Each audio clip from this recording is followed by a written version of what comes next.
Yahoo News. I'm not saying they don't have their own bias, but I'm going to try not to read political stories.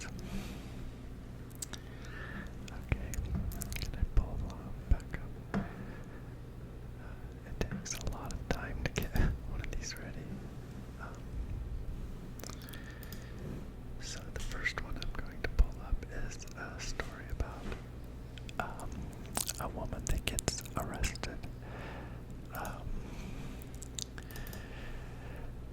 The headline is "Woman Gets 10 Years in Prison for Killing Nail Salon Manager After Skipping on Bill in Las Vegas." And I'm not going to read this story. I gotta put my glasses on so I can. But I will read another one. But I'll just summarize this one for you. That white woman in the picture was the customer, and she goes into the nail salon and she gets her nails done. And when it's time to pay, she pays with a credit card that's not her, it's a stolen credit card, and it was declined. So she said, "Oh, I'm sorry, I'll go out to my car and get the cash. I'll pay you in cash." So she goes out to her car, but the nail salon owner saw her driving away. And so this girl that just got her nails done and didn't pay for them ran over the lady that owned the nail salon and drug her across the parking lot 50 feet. It killed her. And she got 10 years in prison, which is, it seems, just reading the headline, it seems very unfair that she would have only got 10 years. But, when you get stories, and, maybe, you think, okay, oh my God, she ran her over. But then, who knows? I mean, how do you make a defense for that? I don't even know, unless she claims she didn't know, and like she was devastated that she didn't realize she was chasing after her and ran over her, and maybe she was horribly remorseful and they worked out a plea deal. I don't know. But there are two sides to every story. It doesn't make something right. But it's the way to, the alternative maybe is that she just saw her and said, "I know what I'll do. I'll kill the lady." And she headed straight for her and killed her. Two different extremes. But certainly people do things with different mindsets and all sorts of different circumstances. That's the complexity of human beings. It seems to be unfair at times, but it is the way life is. It does seem unfair. On some other headlines I was looking through, I may come across it. Yes, there it is. Illinois man gets 30 years for sex assault on woman at bank. And I'll just read this first part. An Illinois man has been sentenced to 30 years in prison for sexually assaulting a woman he took hostage at gunpoint last year during a bank robbery that led to a police standoff. Nicholas August of Rockford was sentenced Friday after pleading guilty to 2 counts of aggravated criminal sexual assault with a weapon under his plea agreement. 22 other counts he had faced, including armed robbery, were dismissed. August must serve at least 85% of his sentence. Police said August entered Heritage Credit Union in Rockford on January 3rd and threatened employees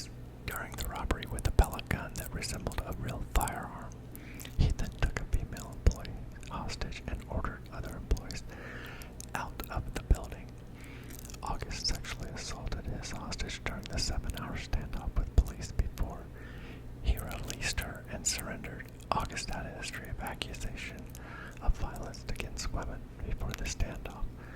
7 women had sought at least 12 court orders of protection against August since 2002. Those orders described increasingly violent episodes, but most of the women never filed criminal complaints. Rockford is about 90 miles northwest of Chicago and is a town of about 150,000 residents. So, first you have a woman who kills somebody with the car and gets 10 years. And this guy doesn't kill anyone, but he sexually assaults. And I think they use the term sexual assault. I don't think he would have raped. He would have been accused of rape. I think if he had actually had sex with her, I'm not saying he didn't. I haven't read the case, and I'm certainly not saying it's okay. I'm just comparing the crimes. Obviously horrible, but it's still a difference in sentencing that the way the system is designed and arranged. Judges have flexibility, and it creates anomalies. Where people can feel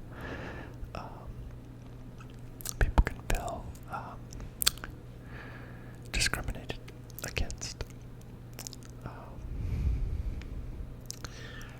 looking for some of these other stories that I was going to use as the headlines in here. One thing that is happening in America today is Donald Trump is being impeached again, and it's just he's not even president anymore, but our media just loves talking about him and having him in the headlines. It's like an addiction. Surely, I'm just hoping that after this, that they let him go away for a while. Quit talking about him. Let's see. Oh, vaccines. I guess there's nurses now that do not want to take the vaccine, and they're talking about potentially forcing people to take the vaccine. And there's a lot of people opposed to it. I don't know. I don't know my feelings on making people do it. I just don't know. It's just not been out long enough for me to say, people have to take it. What if this does something to everybody in 5 years? Do we really want every single person to do it? I mean, that's the danger in forcing something that, we do a lot of things because it doesn't do anything to us today, but there's so many things like asbestos. We used to work with it and build with it because we didn't know it was a big deal, but then we realized that having been exposed to it, years later it created a problem. Same with Roundup. I forget the name of it. It's got a medical term rather than it's glyphosate, something glyphosate, I think. That's the Roundup is its commercial name. But again, people supposedly that have been exposed to it now, years later they developed that. And so that's just really the only caution I have. Yes, I would love to have coronavirus gone and actually be able to see who I'm looking at the grocery store again someday. But yeah, I just don't know. Here's one. Dog mauls 3-year-old at restaurant. Texas police say now the pet owner is charged. A pet owner was charged after her dog attacked a 3-year-old inside a Texas restaurant.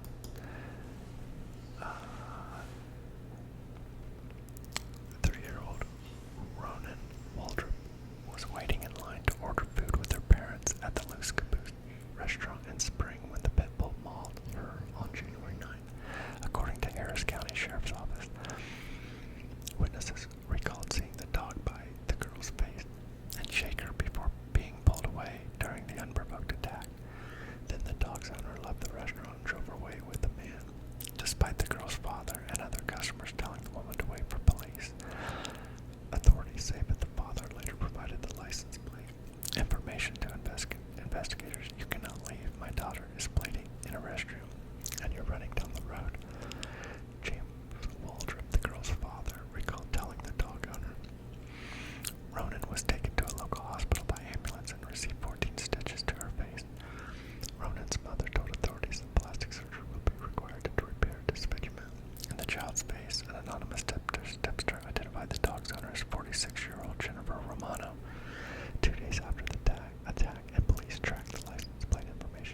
charged Monday with the felony injury to a child and tampering with physical evidence.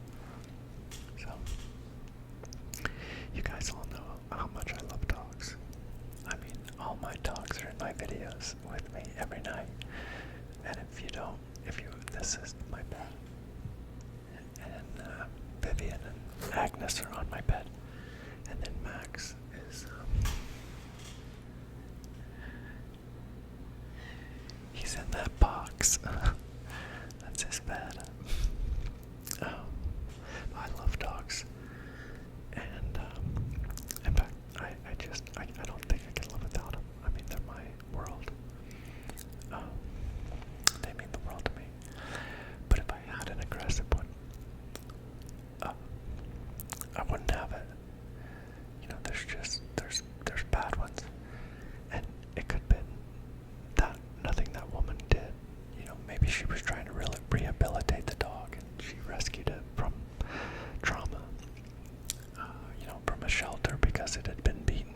You know, maybe as a puppy. Sometimes dogs get damaged, and I'm not saying they can't be rescued, and I'm sure not saying that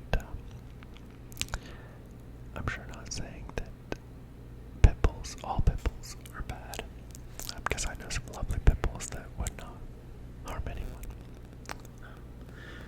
I believe I gotta move this. I was getting feedback. My phone's over there.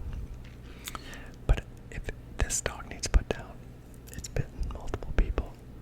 It bit this child, and it, you know, I think what happens is it's like nurture versus nature. If a dog, you know, so many people get animals and they don't take care of them, and they lock them in a room, and they're starving, and they, you know, it's just the horrible things that animals endure because of bad humans. And it just, you know, dogs only live, you know, some of them, like a pit bull, probably on average lives 8 to 10 years. Maybe some live a little older, but that's probably the average. And so just think about it. If its first 2 years it was abused or neglected and never socialized, that's an entire 1/5 of its life already. So that's like, you know, it takes a lot. If a human's going to live to be 100, it would take a fifth would be 20 years. So that would be being abused for 20 years is the equivalent.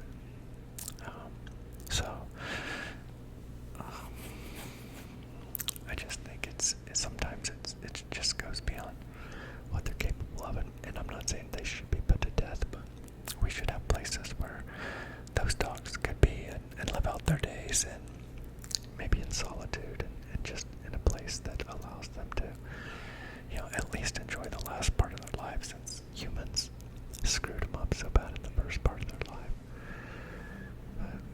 Sometimes I just get so upset about mankind, you know, and that we're so cruel sometimes. It's sometimes just so heavy, you know, because I do think about it a lot, and I do believe that that's the danger of thinking really deep, is you can get it can become overwhelming because the reality of it turning around, the reality of how do you get it to be good? How can you stop animal abuse? You know, how can you stop people from hurting and kids from dying and women from getting beat and domestic violence and rapes and all that horror and kids not having enough to eat? And, you know, some people having billions of dollars and other people have none. You know, there's so many questions in life, and it's just such a complex thing to organize an entire species of creatures that are all so different, but yet they are so the same in so many ways. And we've tried for so many years, and that's why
Um,